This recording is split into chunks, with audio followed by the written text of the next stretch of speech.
Le livre de Ruth, chapitre 4.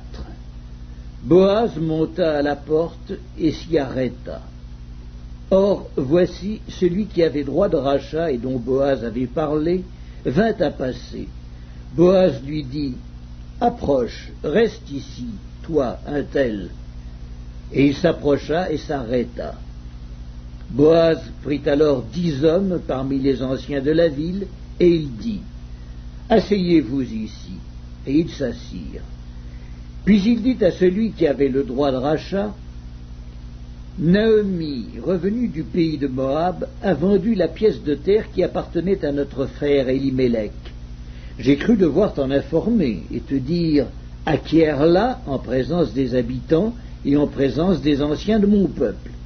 Si tu veux racheter, rachète, mais si tu ne veux pas, déclare-le-moi, afin que je le sache, car il n'y a personne avant toi qui ait le droit de rachat, et je l'ai après toi. » Et il répondit, « Je rachèterai. » Boaz dit, « Le jour où tu acquerras le champ de la main de Naomi, tu l'acquerras en même temps de Ruth, la Moabite, femme du défunt, pour relever le nom du défunt dans son héritage. » Et celui qui avait le droit de rachat répondit, « Je ne puis pas racheter pour mon compte, crainte de détruire mon héritage.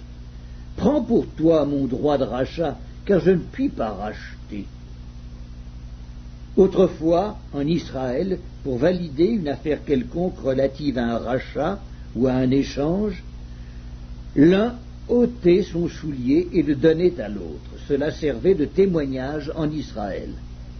Celui qui avait le droit de rachat dit donc à Boaz, « Acquiers pour ton compte. » Et il ôta son soulier.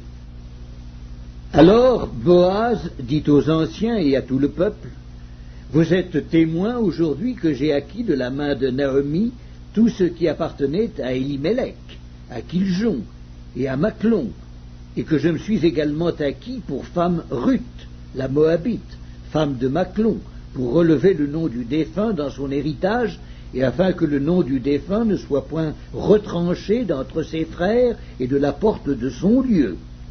Vous en êtes témoins aujourd'hui. » Tout le peuple qui était à la porte et les anciens dirent, « Nous en sommes témoins.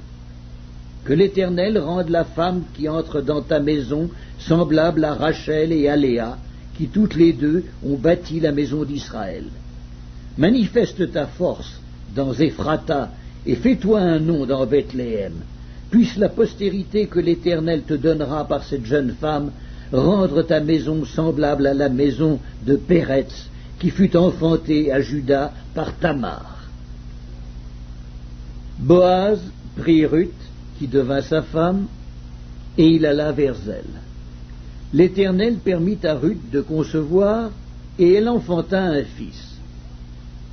Les femmes dirent à Naomi, « Béni soit l'Éternel, qui ne t'a point laissé manquer aujourd'hui d'un homme ayant droit de rachat, et dont le nom sera célébré en Israël. Cet enfant restaurera ton âme et sera le soutien de ta vieillesse, car ta belle-fille, qui t'aime, l'a enfanté, elle qui vaut mieux pour toi que 7 fils. » Naomi prit l'enfant et le mit sur son sein, et elle fut sa garde. Les voisines lui donnèrent un nom en disant, « Un fils est né à Naomi. » Elles l'appelèrent Obed. Ce fut le père d'Isaïe, père de David. Voici la postérité de Péretz. Péretz engendra Hetzron. Hetzron engendra Ram. Ram engendra Aminadab. Aminadab engendra Nachshon. Nachshon engendra Salmon. Salmon engendra Boaz. Boaz engendra Obed. Obed engendra Isaïe.